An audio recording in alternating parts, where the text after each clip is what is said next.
હર હર મહાદેવ, હરિઓમ, જય માતાજી। અત્યારે વાગ્યા છે સવારના 7:30 અને આપણે તો હમણાં રૂટિંગ જ થઈ ગયું છે હાલીને જવાનું। દેવાંશીન પપ્પા તો 6 વાગ્યામાં વાડીએ આવતા રહ્યા। હવે એને આજના દિવસનું કામ છે, પછી કાલથી તો બેને હાઈવે જવાનું। અને હવે વરસાદે એવું લાગે છે કે ઝાઝી વાર નથી, આપણે અત્યારે ખુલ્લામાં બાયણે હાઈલા જઈશી ને તોય એટલો બફારો છે, નકર પવન હોય પણ એકદમ બફારો, ગરમી એમ થાય અહીંયા રહેવાતું નથી એવો બફારો। વાતાવરણ એકદમ પેક થઈ ગયું, એટલે હવે વરસાદ વધીને 8 દિવસ એથી જાજુ ખેંચશે નહીં। આજ રવિવાર છે ને આવી રવિવારે લગભગ વાવણી થઈ જ જાય, વાતાવરણ એવું કહે છે। અને એમ કહે છે કે આગાહી છે છૂટા છવાયાની, પણ સરખો વરસાદ થઈ જાય તો વાવણી થઈ જાય। અને હવે આપણે વાવણીની જ વાટ જોઈને બેઠા છે। વાતાવરણ હાવ આમ એમ થાય કે આજે જ વરસાદ થઈ જાય એવું પેક વાતાવરણ થઈ ગયું છે, ને વરસાદ આવવાની તૈયારી હોય ને એટલે આવું જ વાતાવરણ થઈ જાય। અને અત્યારે તો ખેડૂને વાતાવરણની જ વાત હોય, કારણ કે આમ આકાશમાં જ મોઢું રાખીને બેઠા હોય, કેદી વરસાદ થાય ને કેદી વાવેતર કરી। 5 દી મોડો થાય ને તોય ખેડૂને ઓલું થવા માંડે કે ઓહો કેદી થાય વરસાદ એમ। અને આ આવી ગઈ આપણી વાડી, અને આ ખેતર, અને એક જો વચ્ચે બીજું ખેતર છે ને અહીંથી સામું ગામ દેખાય, એટલી આપણી વાડી છે। આપણી વાડી કાંઈ સેટી નથી, એટલે આપણે હાલીને જવામાં કંઈ વાંધો ન આવે, ફટાફટ આવી જાય। 5 મિનિટ થાય સરખું હાલીને। એટલે અત્યારે વાગ્યા છે સવારના 9, અને આપણે સવારનો કાંઈ પ્લાન નહોતો કે આજે જમણવાર કરવો છે, પણ વાડીએ જઈને મને વિચાર આવ્યો કે આજે આપણે જમણવાર કરી નાખી, કાલે અમારે બહાર જવાનું છે, નકર કાલે અમાસને દિવસે કરત। એટલે મારા જેઠની દીકરી આટો મારવા આવી છે એને, અને કુટુંબમાં છોકરીઓ 4-5 છે એને બધાને જમવાનું કીધું આજ કરી જ નાખી એમ। અમે પરસોત્તમ મહિનો છે એટલે આપણે જમાડાઈ જાય બધું ને। એવું હોય ન હોય કે બ્રાહ્મણને કોઈને જમાડવાનું હોય, બ્રાહ્મણને જમવાનું હોય ને જમાડવાના હોય, બ્રાહ્મણને બધા નિયમ લાગુ પડે જ। એટલે આપણે આજે જમવાનું બધાનું કરી નાખીને, અત્યારે તો સિઝન હોય રસની, એટલે રસ જ બનાવવાનો। એટલે આપણે ખાલી રસ નથી બનાવવાનો, રસ, પૂરી અને ભજીયામાં એ છોકરાઓને ભાવે વડા, એટલે આપણે બટેકા વડા બનાવશું। દેવાંશીન પપ્પાને વડા ન ભાવે ને એને પૂરી ન ભાવે, એટલે એને આપણે ઓલા ભજીયા બનાવી દેવું મરચાંના ને મેથીના, ને અમારા બધા હાટું વડા બનાવશું। એટલે અત્યારમાં આપણે રસોઈ બનાવવાનું ચાલુ ભેગું કરી દીધું છે, ને વાસી કામે કરતા જાય। બા ને દેવાંશ વયા ગયા છે પૂજવા મંદિર, એટલે એ તો 10 વાગે આવે પૂજે। એટલે આપણે ચટણી માટે આંબલીને ખજૂર બાફી લીધા, બટેકા બાફવા મૂકી દીધા, અને હવે રસ કાઢી લઈ પછી કચરા પોતા કરશું। એટલે જો આપણે દાબામાંથી બોક્સ ભરી આવ્યા અને રસ કાઢી લઉં, અને રસ જાજા માણસો થઈ જાય એટલે જાજો જાય એટલે તપેલું ભરીને જ કાઢી લઈશ। રસોઈ બનીને થઈ ગઈ તૈયાર, એટલે હજી ખાલી બનાવવાની તૈયાર થઈ છે, બનીને તૈયાર નહીં થયા ત્યાં દેવાંશીન પપ્પા આવીને કે 12:15 થઈ ગયા। લ્યો, એને ગમે એટલા માણસોની રસોઈ હોય પણ જોઈ તો 12 વાગ્યે જ જમવા। એટલે આપણે પરસોત્તમ ભગવાનને પૂજવા ન જતા, ભાઈ ઘરે પરસોત્તમ છે ને એને હાચવાના, એને ટાઈમે જમવા દઈ દેવાનું। મંદિરે આપણાથી પહોંચાય નહીં ત્યાં, અને આપણા શિવાલય તો રોજ જાય જ છે। એટલે આપણે જ્યાં વડાની ગોળીઓ તૈયાર કરી લીધી, લોટ સારી લીધો, અને પૂરીઓ બાર વણે છે છોકરીઓ, એટલે એ તળી નાખું પછી જમવા દઈ દઉં। એટલે હવે એમ ન કહેતા 12:30 થઈ જાય। રસ નથી કર્યો તો એટલે રસ તો કર્યો હોય ને, રસ તો આ રહ્યો। અને રસની એવી સિસ્ટમ છે અમારે દેવાંશીન પપ્પાને, ફૂલ ઠંડો રસ હોવો જોઈએ અને બરફ નાખેલો, મજા આવે, નકર ન ભાવે। કે ભાખરવડનો રસ મને ન ભાવે, કારણ કે ત્યાં મારા પપ્પાને એને એવી આદત એકદમ ઘાટો રસ, એ લોકો બરફ નો નાખે, એમને ફ્રીજમાં રાખે પણ બરફ નો નાખે। એટલે કે આ મને ત્યાંનો રસ ન ફાવ્યો, તમે કઈ વાંધો નહીં ઘરે ખાજો, ફૂલ ઠંડો રસ જોઈ। એટલે આપણે આપણી ઘરે તો દેવાંશીન પપ્પાને ભાવે એવું જ બનાવવાનું હોય। દહીં ખાંડ નથી નાખી ને? ના, ખાંડ ક્યાં નાખવાની છે? એટલે હજી પાછું આમાં જ રાખી દો, રાખી દે એટલે ઠંડો થઈ ગયો, એકદમ ઠંડો જ રે, ઠંડો થઈ ગયો। મેં પેલો રસ જ કાઢ્યો છે હવાનો।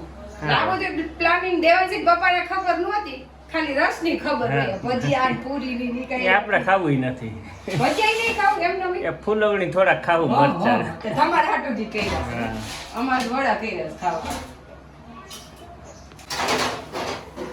હવે આપણે વડા બનીને થઈ ગયા તૈયાર, અને હવે બનાવજો દેવાંશીન પપ્પાને ફૂલવણી, કારણ કે એની વાટ જોઈ બેઠા છે, બાકી બધું તૈયાર થઈ ગયું છે, બને ને પછી જમવા બેહવું એમ। હવે છોકરીને કીધું થાળી તૈયાર કરી દઉં દેવાંશી પપ્પા જમી લે હવે તો બધાને હારે જ બેહાડી દેવા છે થઈ ગયા. હા હવે આપણે ગોરાણી માને ને રામ મંદિર પૂજારીના ઈ બેન ને એક જમવાનું કીધું છે ને એક ગોરાણી માને એને ફોન કરી દીધો એટલે ઈ આવે છે એટલે બધાને હારે સારી કરી દઈએ અને આપણે એને જમવાનું કીધું હોય ગોરાણી માને એને આપણે જે કુગી જમાડીને દક્ષિણા દેવી પડે એમને જમાડાય નહીં જેટલા ભૂગી એટલે એવું કઈ લખાણ નહીં કેટલા જ દેવા પણ જમવામાં એમને ન ઉઠાડે એમ શાસ્ત્રમાં કહે છે એટલે આપણે માની શાસ્ત્ર આપણે ભાઈ અને એના પપ્પા અહીં અંદર બેસી ગયા છે અને અહીંયા બધા બેને બેસી ગયા છે બા હોત ને હવે એક હું બાકી છું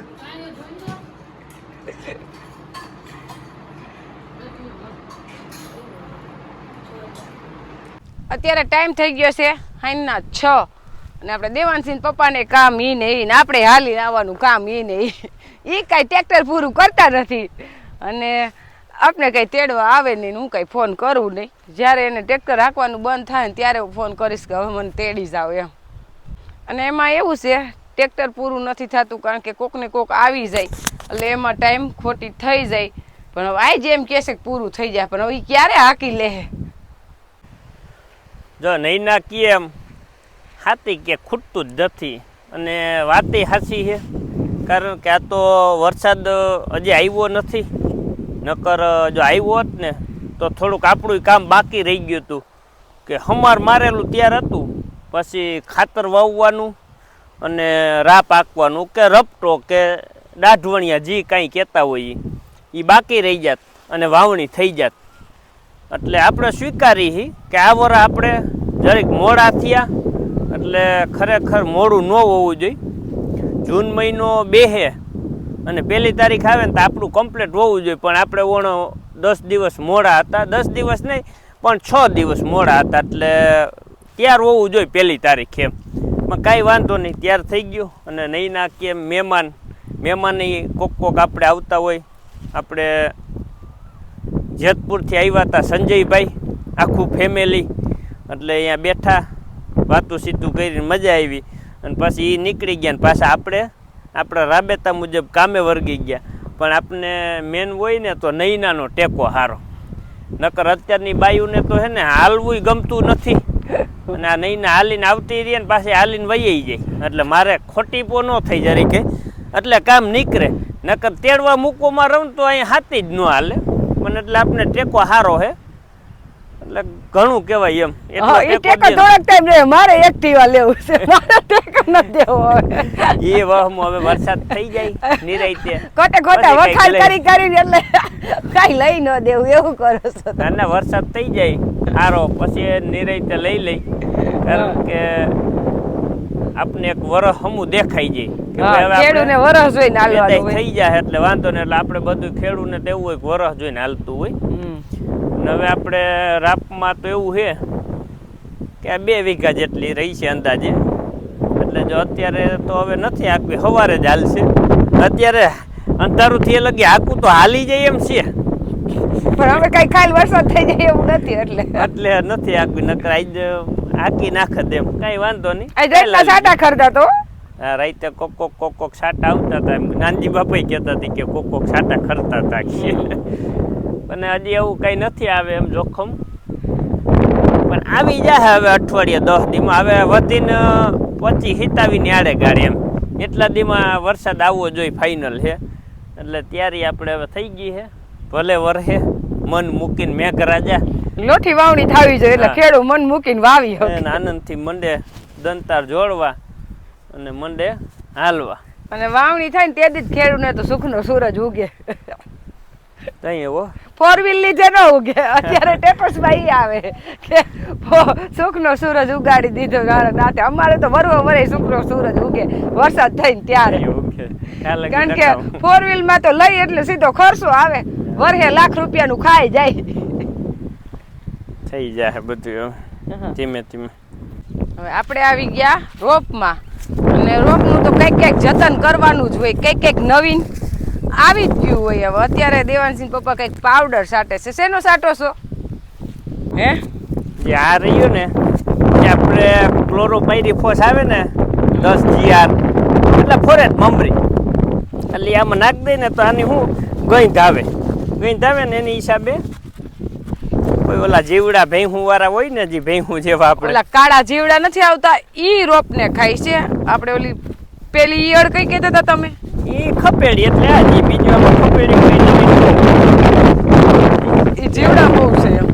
ભેહું કારી આવે ને ઈ જા એને ખપેડી કહેવાય. હા એટલે એની હિસાબે આ નાખીને આપણે તો આની ગંધ આવે અને ગંધ આવે ને એની હિસાબે આમાં આવે નહીં સમજી ગયા એટલે આપણે આસી સાટી દઈ જા. એને ગંધ આવતી છે. હા જે કાંઈ આપણે માવજત કરવાની છે ને એ હવે વધીને 7 દી 5 દી આ નવા પાન પછી ફૂટવા મળશે પછી ઉપાધિ નથી. પછી ભલે ને ખાય પછી તો ખાઈ તોય કઈ નડે નહીં એમ. જીવ વાહે જીવ ન પે એટલે પછી ખાય તો કઈ પ્રશ્ન નથી. અટાણે પ્રશ્ન હે ખાઈને તો એકદમ હે ને ગંધ આવે આની આછો આમ વેરી દે ને એટલે ગંધની હિસાબે આમાં આટા નો મારે વહી જાય. દેવાંશી પપ્પાએ એટલે જો પ્લાસ્ટિક જબલું આઠમાં પહેરીને છાંટે છે નકર એના આઠમાં જઈ ગઈ. હા મમ્મી ગંધાઈ બહુ આપણે જનાવર કે આવતા હોય ત્યાં નાખી દઈએ ને તો યા ગંધા એવી આવે. આપણે મકાનને ફરતો નાખી દેવો હા આવે. આ નીણ છે ને ત્યાં તો ખાસ આઘો આમ થોડોક નાખી દેવાય. એક આમાં તો આમાં મેન તો શું છે પાર જ નાખવાનો હોય પાર જ જાજો. બાકી ઓમાં તો પાણી પાઈ આપણે એકાત્રથી તો વહી જાય એમાં ધોવાઈ જાય. આમાં છે ને પાર જ ભાઈ હું પારામાં મજામાં અંદર વહી જાય. એટલે ભેહું એટલે ઓલી રબારીની હોય જબરી ભેંસું નહીં ઝીણકા ઝીણકા જીવડા હોય કારી જે ખેતી કરતા હોય એને ખબર હોય વાડીએ જાતા હોય એને. બાકી તો અમુકને તો એવા વિચાર આવે કે ભેહું આમાં આટા મારતી છે. એ ભાઈ હું નહીં ભાઈ અત્યારે હશે આમાં જીવડું એવું દેખાય તો ટાટા પોરે જ આવે તણનો હોય. પણ આ પાવડરની તો એવી ગંધ આવે છે કે અહીંયા હું ઊભી છું ને આ બાજુ પવન આવે ને તો મને એમ થાય કે આખી વી જાવ એવી ગંધ આવે છે. હવે હું જાઉં છું તમે સાટી નહીં લાવું છું. હા